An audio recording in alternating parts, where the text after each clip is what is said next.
Hello friends, Radhe Radhe. स्वागत है आपका बेहतरीन स्टडी विद अनुराग चैनल पे, जहाँ पे आपकी चल रही है बेहतरीन हिंदी की क्लासेस। और हमने आपको 2 क्लासेस करवाई हैं, जिसमें हमने एक बेसिक बताया था और दूसरी क्लास हमारी जो वर्णमाला की थी। अभी थोड़ा फेस्टिवल चल रहा है, उसमें हो सकता है क्लासेस थोड़ा इधर उधर हो। बाकी आज हम लेके आए हैं आपकी क्वेश्चन की क्लास। जो हमने पढ़ाया है उसके लिए हम क्वेश्चन लेके आए हैं। आइए चलते हैं आगे। आगे आते हैं। आज क्वेश्चंस हम लोग पढ़ेंगे।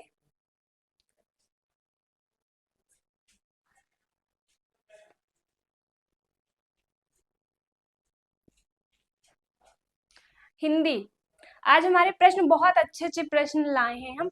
जो आप वर्णमाला पढ़ चुके हैं, एक क्लास पढ़ चुके हैं, बाकी आगे की और थ्योरी क्लासेस भी आएंगी हमारी वर्णमाला की। लेकिन आज हम लाए हैं प्रश्न, और प्रश्न बहुत अच्छे हैं। ये सारे यूपीएसआई में आएंगे, क्योंकि ज्यादा पढ़ाने से या ज्यादा मैराथन देने से प्रश्न नहीं आते। प्रश्न को समझ के, जितना आप समझ के पढ़ेंगे, रटंत विद्या नहीं अपनाएंगे, उतना ज्यादा अच्छा होगा। आइए चलते हैं प्रश्न की ओर। सबसे पहले प्रश्न है, हिंदी शब्दकोश में क्षा का क्रम किस वर्ण के बाद आता है?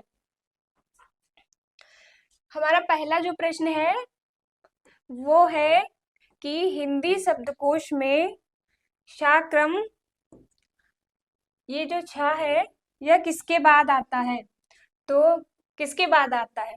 त्रा के बाद, ज्ञा के बाद, हा के बाद नहीं आता है, का के बाद आता है। जैसे जब इस छा का निर्माण हुआ तो ऐसे हुआ,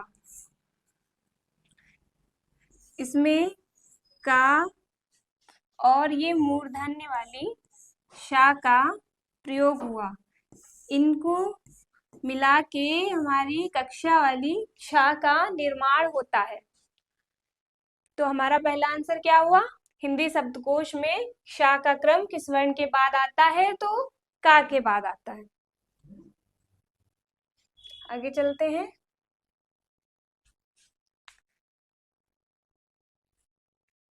बहुत अच्छे अच्छे प्रश्न हैं। आप लोग इनको, अगर प्रश्न को ही अच्छे से देख लेंगे, पढ़ लेंगे, लगा लेंगे, तो बहुत फायदा करते। पा वर्ग का उच्चारण स्थान क्या है? यहाँ पे स्थान है। पा वर्ग का उच्चारण स्थान क्या होगा? वर्णमाला को समझने के लिए सबसे पहले यही अच्छा होता है कि आप उच्चारण स्थान अच्छा आना चाहिए। अगर आपको वर्णों के उच्चारण स्थान पता है तो वर्णमाला बहुत आसान हो जाती है। पा वर्ग का उच्चारण स्थान होता है पा मूर्धन्य। मूर्धन्य से तो टा री सा, ये सब मूर्धन्य होते हैं, नासिक तो है नहीं। तो पा वर्ग क्या हो जाता है? ओष्ठ वर्ण हो जाकर। तालु क्या होता है? चाछा जाझा वाला तालु हो जाता है। जो चाछा जाझा वाला होता है, चा छा जा झा इया, ये हो जाता है हमारा तालु से। तालु से हो जाता है। ओष्ठ वाला कौन सा हो जाएगा? ओष्ठ वाला होता है पा फा। पा होता है फा, पा फा, बा, भा और मा। ये हमारे ओष्ठ वर्ण है। जो हम ओठ से बात करेंगे, तो जब हम बोलेंगे पा फा बा भा, तो ओठ से ही बोलेंगे। ऊपर वाले तालु। नासिक मूर्धन्य कौन से हैं? मूर्धन्य। मूर्धन्य वाले टाठा टाठा जो आता है कचट तप में टा वाला, वो हो जाता है मूर्धन्य। मूर्धन्य। मूर्धन्य कौन हो जाएगा? टा, ठा, डा और ये ढ़ा, ये अणा। और हमारे जो नासिक के होते हैं, नासिक के वर्ड कौन होते हैं? ये जो पंचमाक्षर बोले जाते हैं, इन्हें पंचमाक्षर भी बोलते हैं। और इन्हें ही हम नासिक के वर्ण भी बोलते हैं। क्या बोलते हैं? नासिक के वर्ण, नासिक व्यंजन। ये हो जाते हैं हमारे नासिक के व्यंजन, या इन्हें हम पंचमाक्षर भी कहते हैं। पंचमाक्षर, पंचमाक्षर बोले जाते हैं, इनको पंचमाक्षर भी हम बोलते हैं। तो समझ में आया, पा वर्ग का उच्चारण स्थान हमारा होता है ओष्ठ से, ओष्ठ से पाफा बा वाली लाइन बोली जाती है। आगे आइए, नंबर 3, अपभ्रंश में कितने स्वर मौजूद थे? जो पहले हमारी अपभ्रंश भाषा थी, जैसे अवहट्ट हो गई, जैसे अपभ्रंश हो गई, उसी में अपभ्रंश भाषा जो थी उसमें स्वर कितने थे? अभी प्रेजेंट टाइम में स्वर कितने हैं? 11 हैं, लेकिन अपभ्रंश भाषा में कितने स्वर थे? तो 8 थे। हमारा राइट आंसर 8। आगे चलते हैं, फिर किसका उच्चारण स्थान दंत है? दंत किसका उच्चारण स्थान है? दंत किसका उच्चारण स्थान है? दांत से हम कौन सा वर्ड बोलते हैं? दांत से कौन सा वर्ड निकलता है? पा बोलिए, पा, तो ये ओंठ का प्रयोग हो रहा है। गा बोलिए, गा से बोलेंगे तो कंठ का प्रयोग करेंगे। चा, चा, तालु, तो बच कौन सा रहा है? ये। अगर हम एलिमिनेट ऑप्शन करेंगे तो भी हमारे आंसर बहुत आसानी से निकल आएंगे। आगे, किसका उच्चारण स्थान दंत है? तो बताया ना। इनमें से री क्या है? री व्यंजन है? व्यंजन नहीं है, री व्यंजन नहीं है। री का स्थान होता है, री से ऋषि, सबसे पहले ये मूर्धन्य होता है और यह संस्कृत भाषा में उपयुक्त होता है, हिंदी में भी हम इसको यूज करते हैं, और यह स्वर हो जाता है। तो हमारा राइट आंसर डी हुआ। री क्या है? री स्वरों में रखे जाते हैं, ये स्वर माने गए हैं, री को स्वर माना गया है। आगे आइए, नंबर 6 पे चलते हैं। निम्नलिखित में से कौन सा ऊष्म व्यंजन है? नंबर 6 पूछ रहा है, निम्नलिखित में से कौन सा ऊष्म व्यंजन है? तो जितना आप इन वर्डों को बोल के देखेंगे और एलिमिनेट ऑप्शन करेंगे, उतना ही जल्दी आपका आंसर निकलेगा। जैसे हमने पा फा वाला ऊपर बताया अभी आपको कि पा जो होता है हमारा ओष्ठ ध्वनि होती है, जो पा वाली लाइन होती है ओष्ठ होती है, ओष्ठ होती है। पा वाली ध्वनि क्या होती है? पा फा, बा भा, मा, ये ओष्ठ होता है। ये ओष्ठ से हम लोग उच्चारित करते हैं, ओष्ठ ध्वनि है, ठीक है। पा फा बा, ये भी ओष्ठ है, ये भी ओष्ठ ध्वनि है, ये भी ओष्ठ है, ओष्ठ। ढ़ा, ढ़ा ये क्या है? ये मूर्धा है, ये मूर्धा से हम लोग, अब बचा गया हा, तो एलिमिनेट करेंगे तब भी आंसर बहुत आसानी से निकल आएगा। हा, हा क्या है? ऊष्म व्यंजन है, और इसी हा को कंठ या काकल्य वर्ड भी बोलते हैं। कंठ बोलेंगे या काकल्य वर्ड,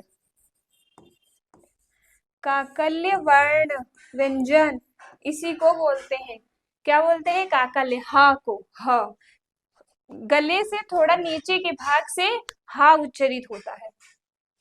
चलते हैं नंबर 7 पे। आगे क्वेश्चन, अनुनासिक स्वरों का उच्चारण स्थान कौन सा है? जो अनुनासिक शब्द होते हैं हमारे, उनका उच्चारण कहाँ से होता है? इसमें बहुत लोग कंफ्यूज हो जाते हैं कि नाक से करना है कि मुंह से करना रहता है। जो अनुनासिक स्वर होते हैं, अनुनासिक स्वर कौन से होते हैं? जो कचट तब के पंचमाक्षर होते हैं,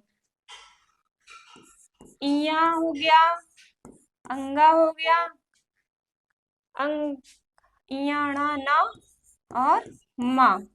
तो ये क्या हो गए? ये हमारे हो गए पंचमाक्षर बोले जाते हैं, ये पंचमा अक्षर क्या बोले जाते हैं? ये पंचमाक्षर।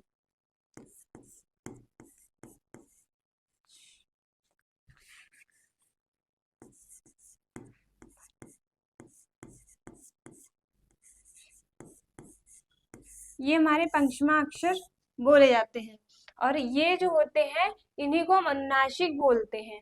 और इनको नाक और मुंह दोनों का प्रयोग किया जाता है तब हम, और इसमें बिंदी कौन सी यूज होती है? ये वाली चंद्र बिंदु का प्रयोग करते हैं हम लोग।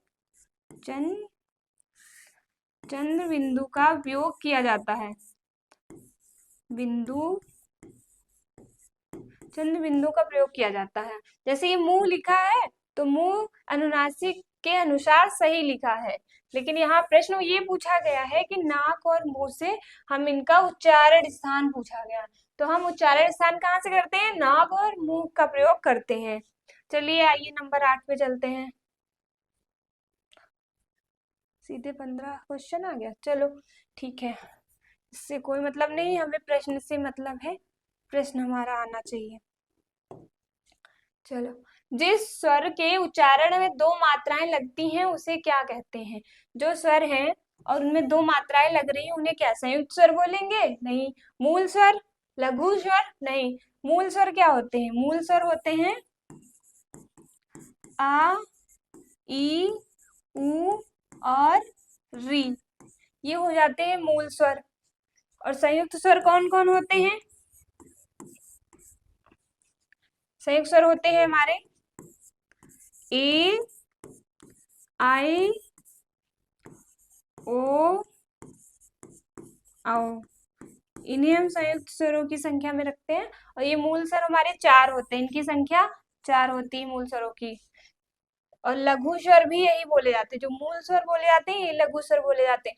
तो प्रश्न पूछ रहा है जिस स्वर के उच्चारण में दो मात्राएं लगती हैं उन्हें हम गुरु कहते हैं। गुरु मतलब इसको दीर्घ भी बोलते हैं, दीर्घ स्वर भी बोलते हैं, दीर्घ स्वर। और दीर्घ स्वरों की संख्या हमारी 7 होती है। चलिए आगे चलते हैं अगले प्रश्न पे। 16 नंबर प्रश्न, इनमें से कौन सी बोली टा वर्ग बहुला है? इसमें पूछा जा रहा है ऐसी कौन सी बोली प्रयोग की जाती है जिसमें टा शब्द का वर्ड का उपयोग बहुत ज्यादा आता है? तो मगही नहीं है, नेपाली ये भी नहीं है। टा वर्ग, हम लोग मालवी भाषा जब बोलते हैं तो वहां टा वर्ग का उपयोग किया जाता है। मालवी के लिए टा वर्ग का उपयोग किया जाता है, जो राजस्थानी की एक उपभाषा है। टा वर्ग, टा। आगे चलते हैं। परसर्ग वे सहायक शब्द हैं जो, परसर्ग क्या होता है? परसर्ग क्या होते हैं? हिंदी की भाषा में परसर्ग क्या होते हैं? परसर्ग मतलब कारक, परसर्ग को हम कारक बोल सकते हैं। कारक, विभक्ति, विभक्ति, परसर्ग, परसर्ग इन्हीं को बोलते हैं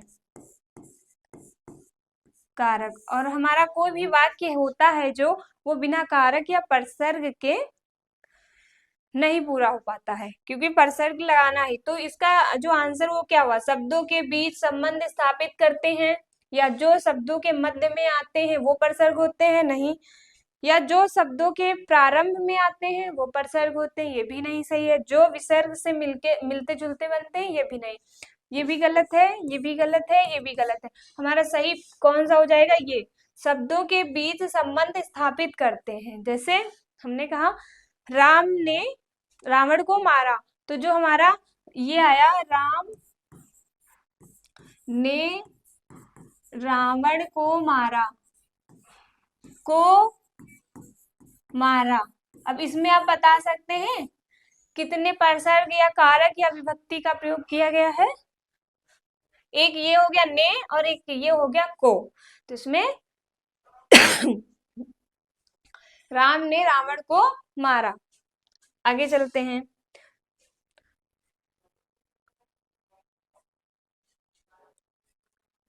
आइए, हिंदी वर्णमाला में व्यंजन वर्णों की संख्या कितनी होती है? हमने आपको कल जब वर्णमाला वाली पढ़ाई थी तो हमने उसमें आपको इनकी संख्या बताई थी। हिंदी वर्णमाला में व्यंजन की संख्या कितनी होती है? 25 क्या होते हैं हमारे? 25 हमारे वर्गीय व्यंजन होते हैं। वर्गीय व्यंजन, वर्गीय व्यंजन, या इनको हम बोल सकते हैं नव उदित व्यंजन, उदित व्यंजन।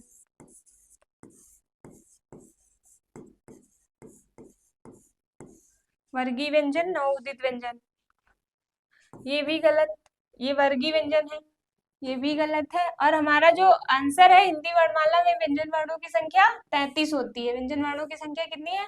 33 होती है। आगे चलते हैं। कंठ या अल्पप्राण व्यंजन वर्ण का उदाहरण कौन सा है?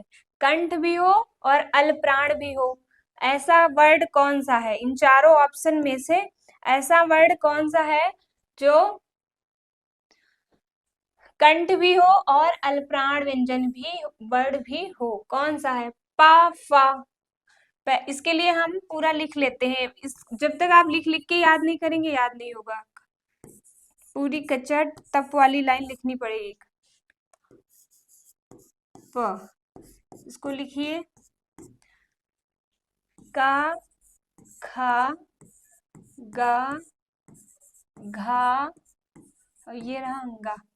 चा, छा, जा, झा और या। ये झा को हम लोग मानक वर्ण भी कहते हैं। टा, ठा, डा, ढ़ा और अणा। फिर ता, था, दा, धा और ना। फिर पा, फा, बा, भा, मा। तो ये ऐसे लिख लिख के जब तक आप लोग याद नहीं करेंगे, बार बार उसमें प्रैक्टिस नहीं करेंगे, तब तक ये आपकी समझ से तो बाहर हो जाएगा। क्योंकि रटंत विद्या से याद तो हो जाएंगे, प्रश्न आप याद कर लेंगे, याद हो जाएगा। लेकिन अगर इस कॉन्सेप्ट को आप पढ़ेंगे तो इसमें आप अल्पप्राण और महाप्राण निकाल लेंगे। कैसे निकालेंगे? तो हमारा प्रश्न ऐसे दे दिया गया। अब सिंगल प्रश्न नहीं बचा ये। इसमें क्या पूछ रहा है? कंठ भी पूछ रहा है, अल्पप्राण भी पूछ रहा है। तो कंठ वाली जो ध्वनि होगी, ये होगी हमारी का। कंठ वाली ध्वनि कौन सी होगी? का, खा, गा, घा, अंगा वाला। ये जो लाइन है पूरी, ये का से बोली जाती है, इसको याद करना पड़ेगा। तो इसमें अब हम ढूंढेंगे। अब देखो, हमें बहुत आसानी से हमारा लेटर मिल गया। ना तो था है, ना नफा है, ना ये है घा। और घा और दो दे दिए गए हैं। घा भी कंठ है, अंगा भी कंठ है। लेकिन अब हम क्या करेंगे, इन दोनों को तो हटा देंगे ऐसे ही, फा और था को। अब हमें इसमें कंठ ढूंढना है। कंठ तो हमारे दोनों हैं। फिर अल्पप्राण ढूंढना है। अल्पप्राण क्या होते हैं? अल्पप्राण वो शब्द होते हैं जिनपे हमारी मात्रा कम निकले।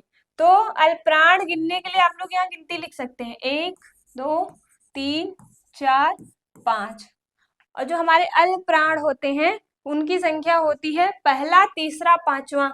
तो हम ये पहला ले लेंगे, तीसरा ले लेंगे, पांचवा ले लेंगे। तो हमारा अल्पप्राण निकल के आ गया। कौन सा आया? पांचवा। तो कौन सा आंसर आया? पांचवा। ये सही।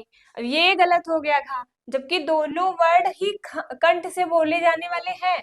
कंठ से हम घा को भी बोलते हैं, अंगा को भी बोलते हैं कंठ से। लेकिन ये क्या हो गया हमारा, ये अल्पप्राण की ध्वनि नहीं बन पाई, क्योंकि ये चा है। यहाँ पे महाप्राण आता है।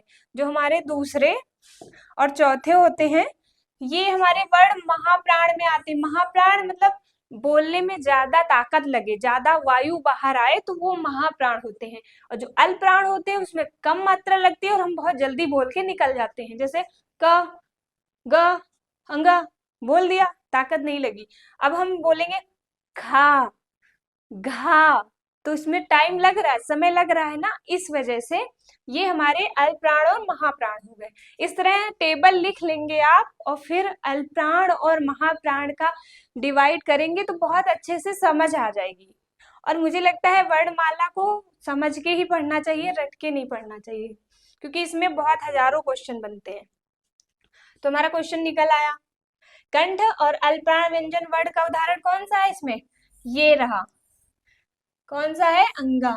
अल्पप्राण भी है ये, और ये कंठ ध्वनि भी है। चलिए आगे चलते हैं।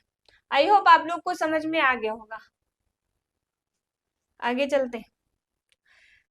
निम्नलिखित में से कौन सा व्यंजन अघोष है? अभी मैंने आपको अल्पप्राण और महाप्राण बताए, अब इसी क्रम में अघोष और घोष आते हैं। निम्नलिखित में से कौन सा व्यंजन अघोष है? अघोष, कौन सा व्यंजन अघोष है?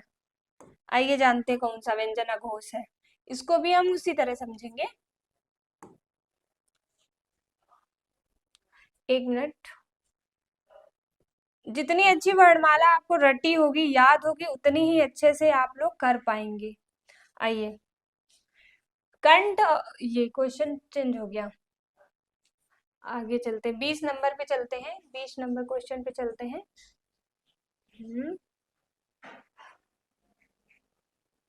20 नंबर पे आ गए। आइए देखते हैं क्वेश्चन, अपने क्वेश्चन को क्या मांग रहा है मेरा क्वेश्चन। निम्नलिखित में से कौन सा व्यंजन अघोष है? अघोष के बारे में बताना है। क ख ग घ ज। अब इसमें से तो आप जान ही नहीं पाएंगे क्या अघोष क्या सघोष। फिर से हम उसी क्रम में अपनी व्यंजन वाली वर्ण लिखेंगे। क ख ग घ और अंगा। फिर दूसरी लाइन लिखेंगे हम चा छा जा जा वाली। चा छा जा झा या। झा को मानक वर्ण की श्रेणी में रखा गया है। टा ठा डा ढ़ा अणा। फिर ता था दा धा और ना। पा फा बा भा मा। ये जो 25 व्यंजन होते हैं, इनके जो ये हमारे पीछे वाले होते हैं, इनको हम नासिक के वर्ण कहते हैं, क्योंकि इनका उपयोग नाक और मुख दोनों से होता है बोलने में, तो ये हो जाते हैं नासिक के वर्ण। इन्हें पंचमाक्षर भी कहते हैं, आगे हमने बताया। अब हमारा क्वेश्चन ये है कि कौन सा अघोष है, इसमें हम कैसे पहचाने कि कौन सा अघोष कौन सा सघोष है। तो इसमें आप एक काम कर लिया करिए, ये टेबल बना लिया करिए। टेबल बनाने के बाद ऊपर गिनती कर लिया करिए, 1 2 3 4 5। अब इसको अघोष सघोष पहचानना बहुत आसान है। जो आगे के हमारे ये जो दो वर्ड होते हैं, ये वाले, ये हमारे अघोष होते हैं। का खा चा छा टा ठा ता था पा फा, इनको हम अघोष बोलते हैं। अघोष, अघोष बोलेंगे। क्या बोलेंगे? अघोष, अघोष। और ये जो तीसरा चौथा पांचवा, जो ग ख ग जा झा इया डा ड़ा ना, ये जो होते हैं हमारे, ये क्या हो जाते हैं? सघोष। घोष मतलब तेज आवाज, घोष के साथ, तो सघोष हो गए और ये अघोष हो गए। अघोष की संख्या कितनी है? क ख चा छा, ये ऐसे याद कर सकते हैं आप लोग, जैसे पहला दूसरा ऐसे याद रखो, पहला दूसरा अघोष और बाकी तीसरा चौथा पांचवा सघोष। इसी तरह मैंने अल्पप्राण भी आपको समझाए हैं, इसी तरह ये भी आपके बनेंगे अघोष सघोष। अब हम आइए अपने प्रश्न में देखते हैं हमारा अघोष सघोष है कौन। गा है, अब आप ही लोग बताइए, गा है? गा भी नहीं है क्योंकि वो सघोष में जा रहा है। जा है? जा भी नहीं है। घा, ये भी नहीं है, तो हमारे ये सब कट गए। ऐसे ही जब टेबल बना के आप करेंगे, और ये खा है, देखो खा है अघोष, खा क्या है? अघोष है, तो हमारा पहला आंसर सही हो जाता है। चलिए आगे चलते हैं आप नेक्स्ट क्वेश्चन पे। आई होप यहाँ पे अघोष सघोष और अल्पप्राण महाप्राण आपको प्रश्नोत्तरी में ही समझ में आ गया होगा। जब थ्योरी पढ़ाएंगे तो आपको दिक्कत ही नहीं होगी। क्लास कैसी लग रही है बताते रहिएगा, और लाइक शेयर और सब्सक्राइब जरूर कीजिए हमारे चैनल को। कंठ महाप्राण घोष व्यंजन वर्ण के उदाहरण कौन है? एसआई में क्वेश्चन हिंदी आती है 40 नंबर की, लेकिन प्रश्न इसी तरह बनाए जाते हैं। सबसे पहले आपसे पूछा जाएगा, एक प्रश्न में ही 4 प्रश्न रख दिए जाते हैं। अब ये ऐसा ही प्रश्न है मेरा, कंठ महाप्राण और घोष, इसी घोष को सघोष भी कहते हैं। व्यंजन वर्ण का उदाहरण कौन सा है? अब हमने आपको था फा घा, अब इन्हीं में से आपको कंठ भी निकालना है, महाप्राण भी हो घोष भी हो, तो हमने आपको बताया था ऐसे एक टेबल बना ले, 1 2 3 4 5। तो हमारे जो दूसरे चौथे थे ये क्या थे? महाप्राण थे, महाप्राण थे। और जो हमारे पहला तीसरा पांचवा ये क्या था? अल्प प्राण था, अल्प प्राण थे, अल्प प्राण थे, प्राण, अल्प प्राण थे। ठीक, पहला पहला तीसरा पांचवा अल्प प्राण था, दूसरा चौथा महाप्राण था। इसी तरह घोष अघोष के लिए भी लिख ले।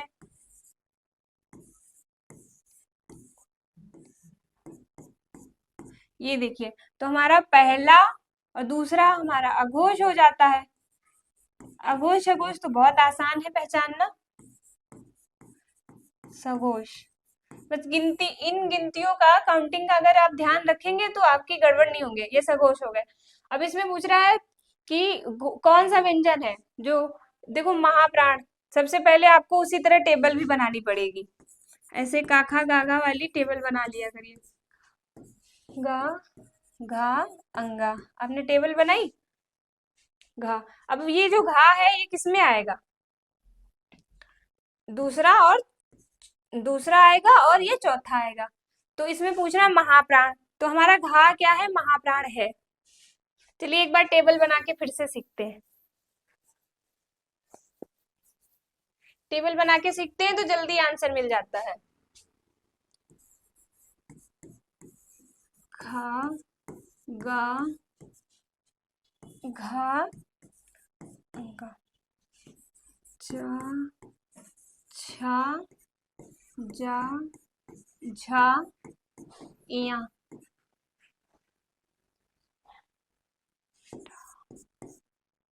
ठा डा ढा अणा कचटता प ता था धा दा धा और ना।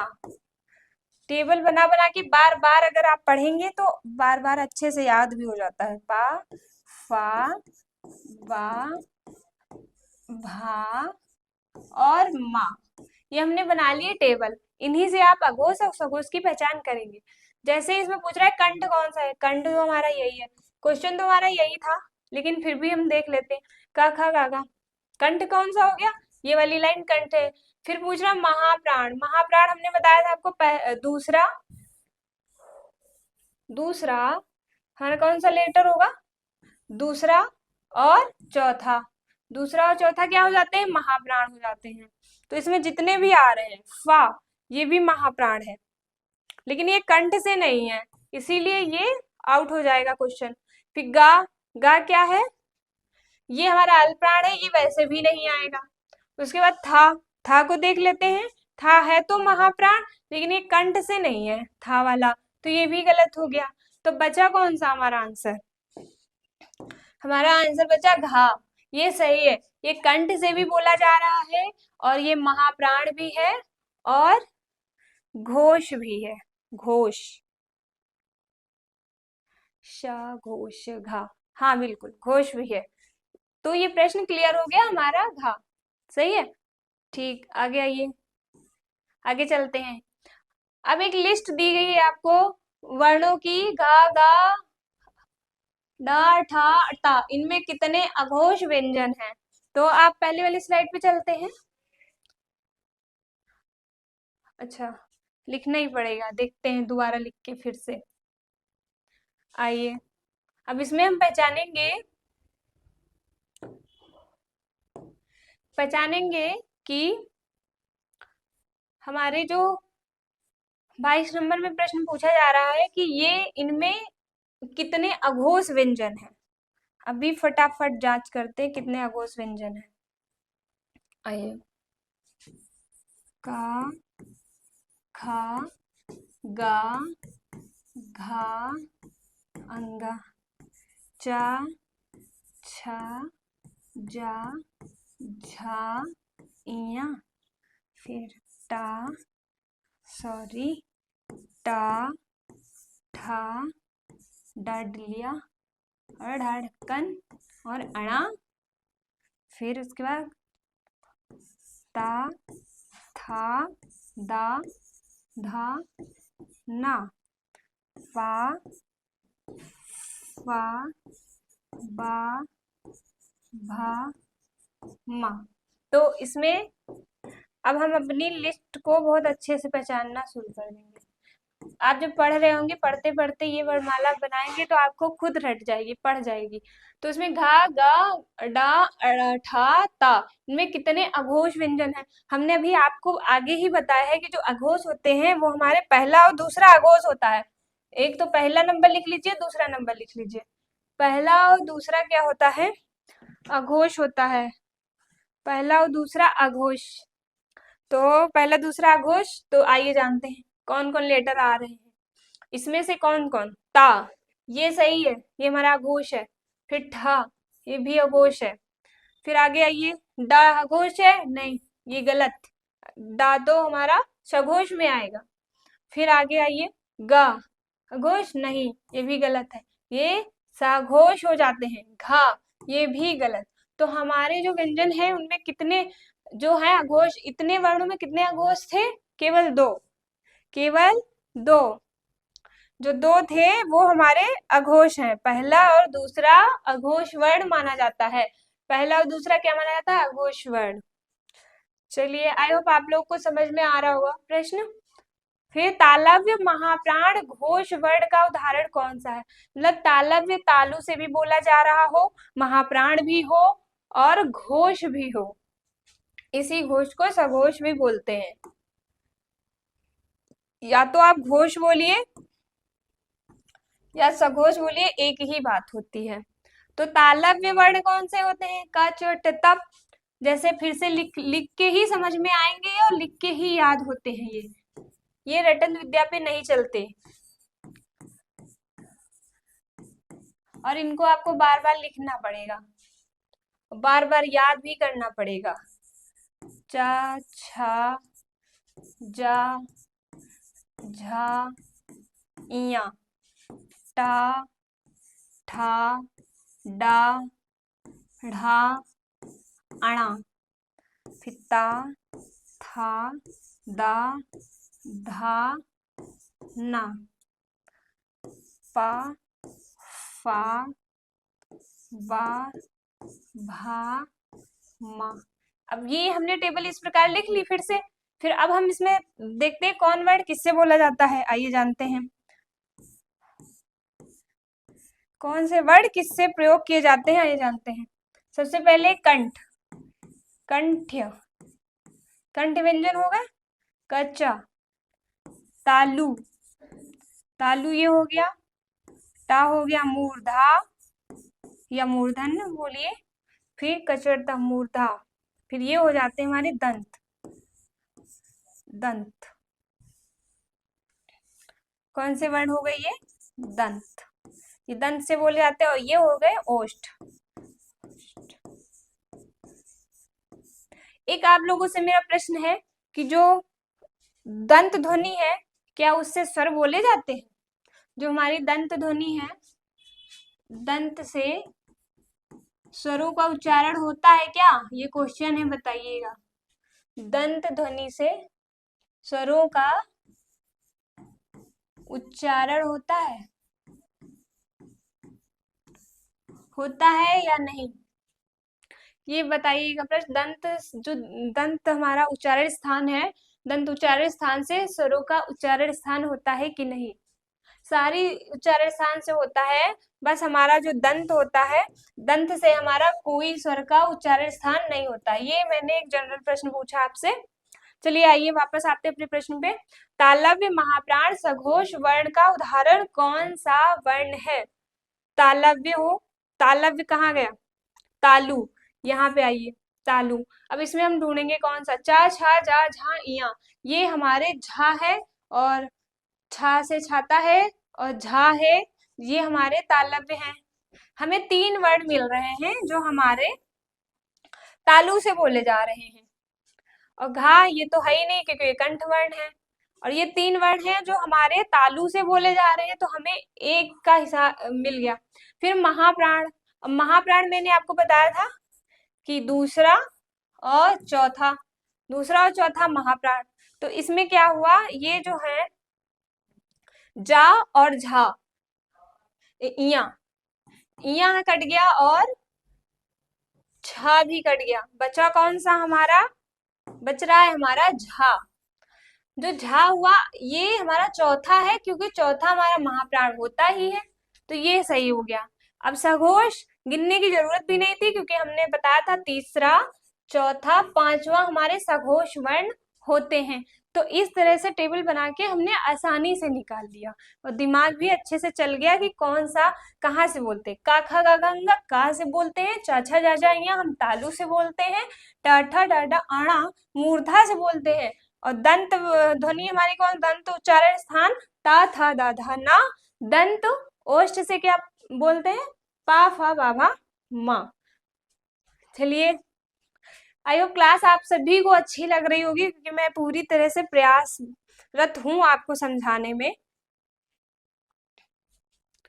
आइए, मूर्धन्य, अल्प्राण और अघोष वर्ण का उदाहरण कौन सा है। अच्छा, इस प्रश्न को हम स्किप करते हैं, क्योंकि इन्होंने इसमें आंसर दिए ही नहीं है, आंसर नहीं लगा पाए हैं हमारी टेक्निकल टीम। ठीक है, जो मूर्धा होगा और अल्प्राण भी हो, तो हम फिर भी बताने का प्रयास करते हैं।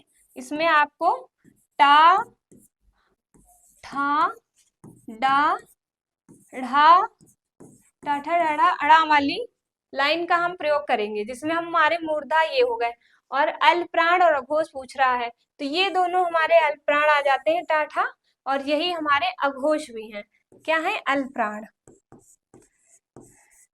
हमारी टेक्निकल टीम ने इसमें आंसर ही नहीं लगाए हैं, अल्प प्राण, और ये हो गया हमारा अघोष। हमने आपको पहले ही समझाया है, अघोष पहला और दूसरा अघोष होता है, और अल्प्राण पहला, तीसरा, पांचवा अल्प्राण होता है। आई होप आप लोग को अच्छे से समझ में भी आ रहा होगा। आगे चलते हैं, कंठ, तालव्य, दीर्घ स्वर वर्ण का उदाहरण कौन सा है। कंठ भी हो, तालव्य भी हो, और अच्छा कंठ तालव्य, सॉरी, कंठ तालव्य ज्वाइंट है एक में, ठीक, कंठ तालव्य और दीर्घ स्वर कौन सा होगा। आओ, ये हमारा दीर्घ तो है, लेकिन ये कंठ नहीं है, कंठ ओष्ठ है, ये कौन सा है, कंठोष्ठ, कंठोष्ठ, ये कंठोष्ठ है, तो ये नहीं होगा। उ, ये तो हमारा ओष्ठ ही है। री, ये हमारा री जो होता है, री और छोटी ई और बड़ी ई, ये हमारे स्वरों में स्त्रीलिंग स्वर माने गए हैं। कौन से स्वर माने गए हैं, स्त्रीलिंग। बाकी के स्वर सारे पुल्लिंग हैं, लेकिन ये 3 है जो स्त्रीलिंग माने जाते हैं, री, ई। फिर हमारा जो आंसर है वो हो जाएगा ऐ। ये हमारा कंठ और तालव्य दोनों से बोला है, आप बोल के भी देख सकते हैं। ऐ का जो उच्चारण स्थान है वो कंठ और तालव्य से मिलता जुलता आएगा, कंठ तालव्य। और ये दीर्घ वर्ण भी है। इनमें से संवृत स्वर कौन सा है, संवृत स्वर। बोलने के आधार पे समृत स्वर, अर्ध समृत स्वर, विवृत स्वर, ये 4 प्रकार के स्वर आते हैं, जिसमें से प्रश्न ये पूछ रहा है कि समृत स्वर कौन सा है। जो हमारा समृत स्वर है वो ई है, और ये 4 होते हैं। समृत स्वर की संख्या कितनी होती है, 4। समृत स्वरों की संख्या 4 होती है, संख्या कितनी होती है, 4 होते हैं। कौन कौन होते हैं, छोटी, सबसे पहले छोटी आती है, ये देखिए समृत, इन्हें समृत स्वर कहते हैं। ये ई, उ, इनको उई करके याद रख सकते हैं आप लोग, क्योंकि इसमें और कोई शब्द आते ही नहीं है। बड़ा उ और बड़ी ई, इनको मिला के अगर आप बोलेंगे तो उई निकलेगा, तो आप याद कर सकते हैं। समृत स्वरों की संख्या कितनी हो गई, मुख कम खुलता है। इनमें क्या होता है, जो समृद्ध स्वर होते हैं इनमें क्या होता है, मुख बहुत कम खुलेगा। आइए जानते हैं कैसे मुख कम खुलता है। जैसे ई है, अब आप लोग बोल के देखिए, ई, ई, उ, उ। मुंह खुला, बहुत कम खुलता है मुंह। तो जिनमें मुख कम खुलता है उन्हें समृद्ध स्वर कहते हैं। जिनमें मुख कम खुलता है, जिनमें मुख कम खुलता है, उन वर्णों या स्वरों को उन वर्णों या स्वरों को हम समृद्ध स्वर कहते हैं।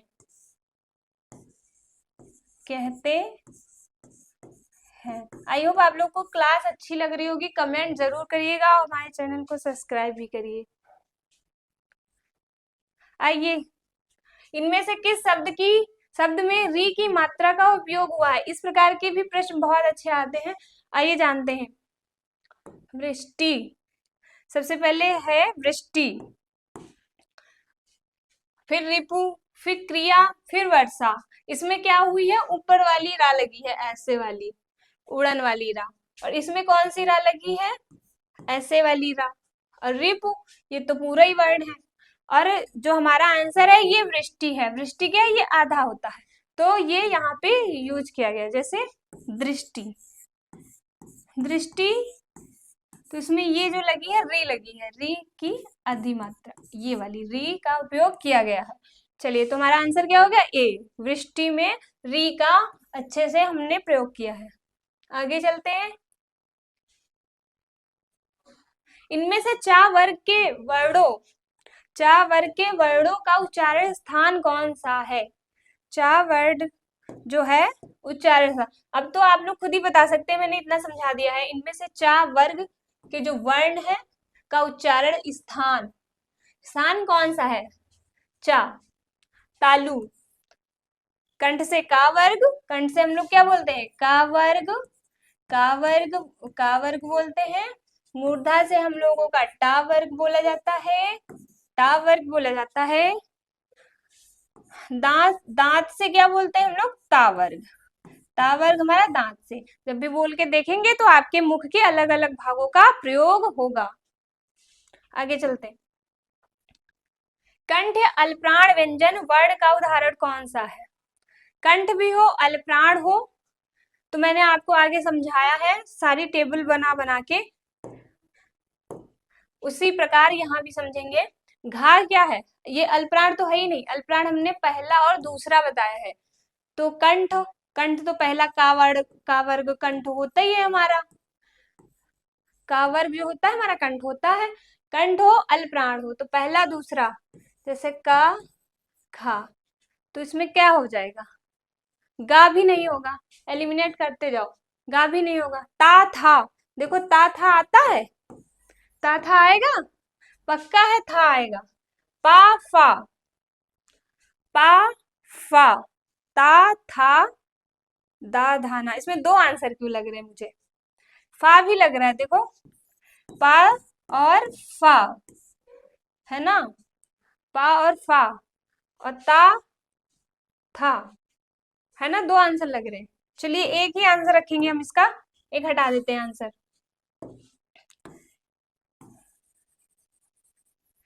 क्वेश्चन गलत नहीं होना चाहिए ना, बात ये है। तो हमारा कौन सा हो गया, ता था, तो हम ये वाला आंसर रखते हैं अपना, था। चलिए आगे चलते हैं, आगे प्रश्न पे चलते हैं। शा का उच्चारण स्थान इनमें से कौन सा है? सा का, जो हमारी सा होती है तीनों सा, शा शा शा, इनका उच्चारण स्थान अलग अलग होता है। आइए जानते हैं। जो ये सा है, ये वाली शा, और ये वाली शा, और ये वाली शा, आज आप लोगों के सा बोलने का जो झंझट है वो आज खत्म हो जाएगा। आप लोग बहुत अच्छे से बोलेंगे। तीनों सा का उपयोग कैसे करेंगे जानते हैं। ये जो सा है हमारी, ये हो जाती है हमारी तालव्य सा, तालव्य। और ये जो सा है हमारी, ये हो जाती है मूर्धा, मूर्धा वाली शा। और जो ये वाली शा है, ये हो जाती है हमारी दंत शा। हम इनके बोलने का क्रम भी अलग अलग है। जैसे शा का उच्चारण स्थान हमें तो मिल गया, हमारा जो तालु है प्रश्न ये है, लेकिन हम इनको बोल के देखेंगे पहले कि कैसे। जो ये वाली तालव्य वाली शा है, जब हम बोलेंगे तो कैसे बोलेंगे, शा। शा एक सीटी टाइप में हल्की सी निकलेगी। जैसे हमने किसी का नाम लिखा, जैसे हमने लिखा आशीष, तो आप सभी आशीष जैसे शब्द बोल के देखिए, बोल के देखिए आशीष। छोटी सी सीटी की जरूर आवाज निकलेगी, आशीष। और दूसरी हमारी है मूर्धा। अब मूर्धा वाली शा, इसका बहुत ज्यादा उपयोग होता है संस्कृत में। जैसे अब हम ये शा बोलेंगे तो कैसे, ये सा नहीं है, सा। जब भी हम सा बोलेंगे हमारी जो जुबान है वो पलट जाएगी, तुरंत रिटर्न मारेगी, सा सा। ऐसे बोल के देखेंगे तभी हमें उच्चारण का सही से ज्ञान होगा। तो ये हमारी मूर्धा हो गई। और ये रही हमारी शा, दंत वाली सा। अब इस सा को बोलेंगे तो बहुत अच्छे से आराम से बोलेंगे, दांतों के इधर उधर से आवाज निकलेगी। जैसे बोल के देखिए, सा सा सा, तो इधर से दोनों तरफ से आवाज निकल रही है, सा। तो सा के बोलने का स्थान ये हुआ शा सा सा। तो ये हवा निकलती है। और आपके मुख के उच्चारण तुम्हारे मुंह से कैसी हवा निकल रही है, उसी के आधार पे ये बनाए भी गए हैं। जैसे वर्णमाला अलग अलग क्रम से है, अलग अलग तरीके से है, वैसे ही हमारे मुख के उच्चारण भी इनको बोलने के लिए अलग अलग उपयोग होते हैं। आगे चलते हैं। इनमें से किसका उच्चारण स्थान दंत है? दंत। अब आप सभी बहुत आराम से बता लेंगे, अगर कॉन्सेप्ट, प्रश्न जरूर है लेकिन पूरी कॉन्सेप्ट वाली क्लास है हमारी, इसमें हमने सारा कॉन्सेप्ट बता दिया है। और थ्योरी, थ्योरी जब लाएंगे तो आपको यूं याद हो जाएगा, बिल्कुल टाइम ही नहीं लगेगा याद करने में। इनमें से किसका उच्चारण स्थान दंत है? किसका उच्चारण स्थान दंत है? आइए जानते हैं, किसका उच्चारण स्थान दंत?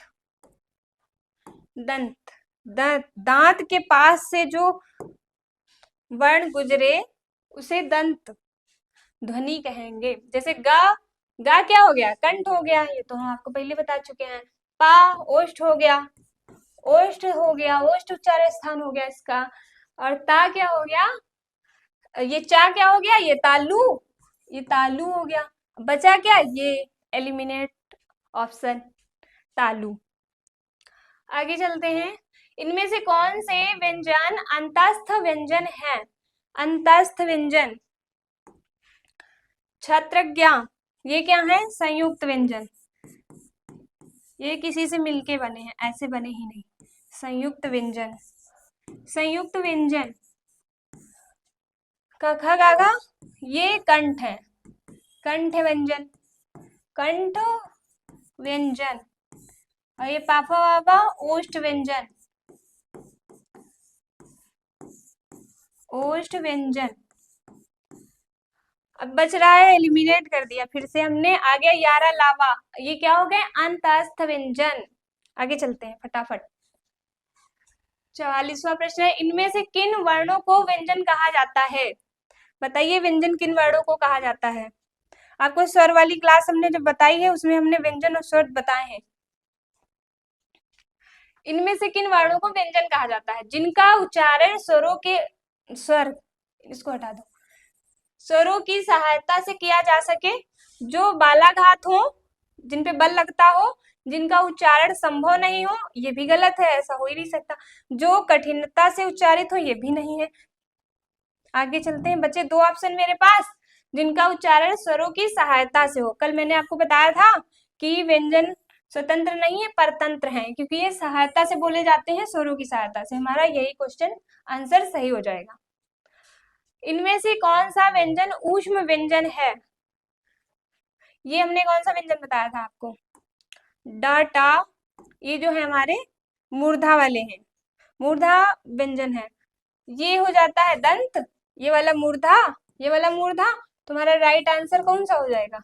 हाँ, इसी को हम काकल्य वर्ण भी बोलते हैं, काकल्य, काकल्य वर्ण या व्यंजन। इसी को बोलते हैं हा को। गले से थोड़ा नीचे के भाग से उच्चरित होता है हा। बोल के देखिए, वर्णमाला बोल के देखेंगे तभी याद होगी। दंत वर्ड से अल्प्राण अघोष वर्ण का उदाहरण कौन सा है? जो दंत भी हो वर्त भी हो। दंत मतलब दांत के ऊपर का थोड़ा भाग, मसूढ़े वाला भाग को वर्त बोलते हैं। अल्प्राण मैंने आपको बताए थे, आप लिख लिया करिए। गिनती अगर काउंटिंग अगर अच्छे से आप लोग कर लेंगे तो भी अल्प्राण महाप्राण निकल आते हैं। जैसे पहला, दूसरा, तीसरा, चौथा, पांचवा, इसको लिखा हमने। फिर आगे चलते हैं, अल्प्राण और अघोष। तो हमारे जो अघोष, जो हमारे अघोष है ये पहले दूसरे हैं, अघोष, अघोष है। और जो हमारे अल्प्राण है पहला, तीसरा, पांचवा, ये अल्प्राण आ जाता है, अल्पप्राण आ जाता है।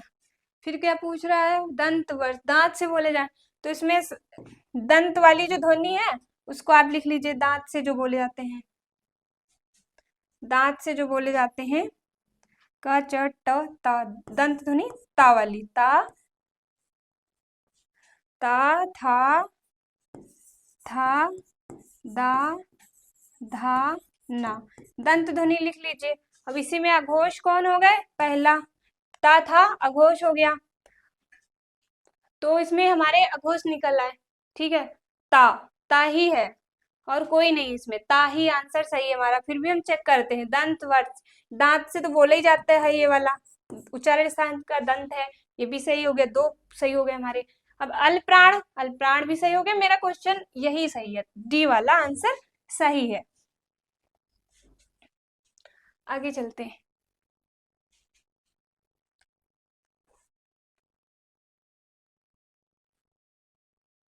टा वर्ग में किस प्रकार के व्यंजन आते हैं? अब हमको बताने की जरूरत नहीं है इतना कि चार्ट बना के हम आपको बताएं, हम आपको बता चुके हैं पहले ही। टा वर्ग में किस प्रकार के आते हैं? ना कंठ से बोला जाएगा, ना तालव्य से, ना दंत से, मूर्धा से बोला जाएगा। आगे चलते हैं, या रा लावा किस वर्ग में आते हैं?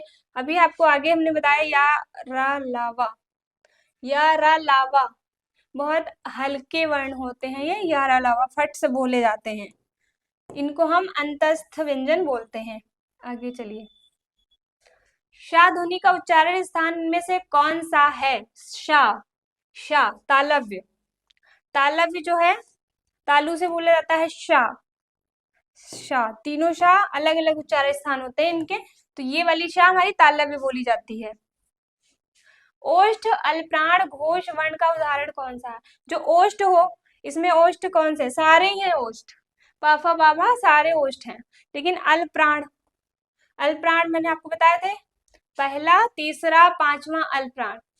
और घोष मतलब, घोष का मतलब है कि पांचवे, तीसरे, चौथे, पांचवे की बात कर रहा है घोष। तो हमारा पा, फा, बा, भा और मा, तो हमारे जो पा और फा हो गए, ये दोनों, ये दोनों जो हमारे हो गए पा और फा, ये हो गए हमारे अघोष। तो यहाँ तो इसे सघोष चाहिए था, तो ये गलत हो गए, ये दोनों गलत हो गए, गलत। अब बचे दो ऑप्शन, दो ऑप्शन से हम निकालेंगे बा और भा से कि अल्प्राण व सघोष। अल्प्राण तो होना ही है, पहला, दूसरा, तीसरा, चौथा, पांचवा।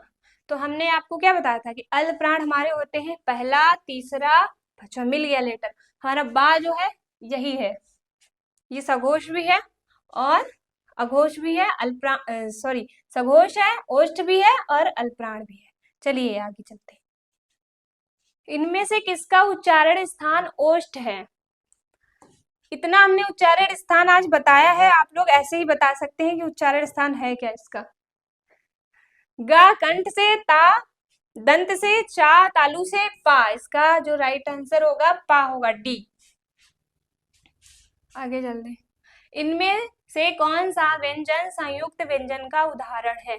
संयुक्त व्यंजन का उदाहरण, संयुक्त अक्षर हमने आपको शुरू में ही बताया कि 4 होते हैं संयुक्त अक्षर, उनमें डी वाला ये जो का और शा से मिलकर बनता है कक्षा वाली क्षा। पहला ही क्वेश्चन था ये जो हमने बताया था आपको।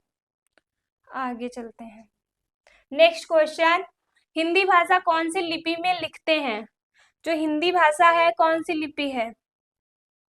हिंदी भाषा की लिपि क्या है हमारी? स्वराष्ट्रीय है? नहीं, ब्राह्मी, गुरुमुखी, देवनागरी। तो हमारी जो लिपि है वो देवनागरी है। ब्राह्मी हमारी संस्कृत भाषा से आई है और देवनागरी संस्कृत भाषा से ही आई है। ये भी देवनागरी लिपि इससे परिनिष्ठित होके आई है, लेकिन ब्राह्मी ये लिपि है, फिर ब्राह्मी से निकल के देवनागरी आई। तो हमारा जो सही आंसर होगा, हिंदी भाषा के बारे में पूछ रहा है वो, तो हिंदी के लिए हम देवनागरी ही लगाएंगे। अगर देवनागरी ना होता तो हम ब्राह्मी लगा सकते थे। कौन सी लिपि?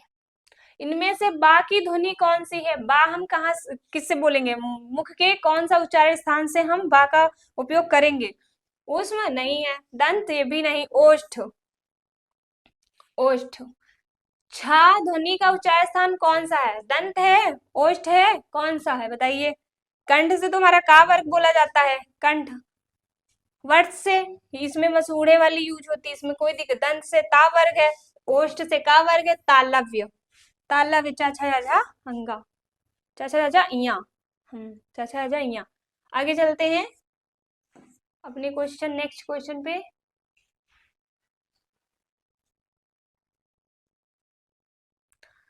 क्ष वर्ण किसके योग से बना है? आगे अभी हमने हमारा ये प्रश्न होके गुजर चुका है स्लाइड पे कि क्ष वर्ण किस योग से बना है, तो इसमें टाइम जाया नहीं करते, का और श मिलके बना है। आगे चलते हैं। हिंदी में मूलतः वर्णों की संख्या कितनी है?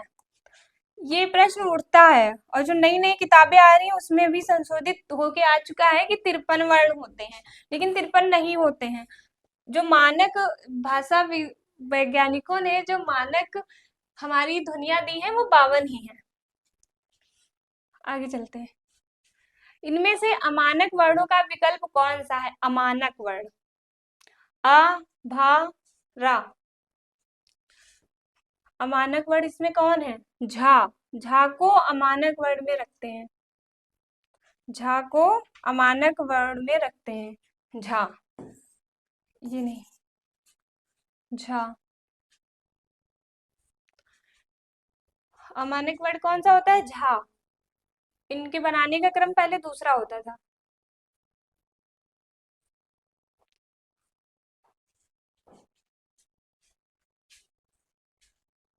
आगे आगे चलेंगे। चलिए फ्रेंड्स, हमारे कुछ इम्पोर्टेंट क्वेश्चन थे और बहुत ही खास थे जिसमें हमने आपको बताया। कैसी लगी क्लास आप जरूर बताइएगा और हमारे चैनल को जरूर से जरूर सब्सक्राइब करिए, बेहतरीन स्टडी विद अनुराग को, और अच्छे से अच्छी क्लासेस लीजिए यहाँ पे, क्योंकि यहाँ क्लासेस कंटिन्यू हो रही हैं। और आप लोग दिवाली की भी तैयारी करते रहिए और अच्छे से त्योहार मनाते रहिए और हमारी क्लासेस जरूर करते रहिए। नोटिफिकेशन बेल आइकन को आप लोग एक्टिव कर लीजिए। कैसी लगी क्लास बताइएगा जरूर। धन्यवाद, हैप्पी दिवाली।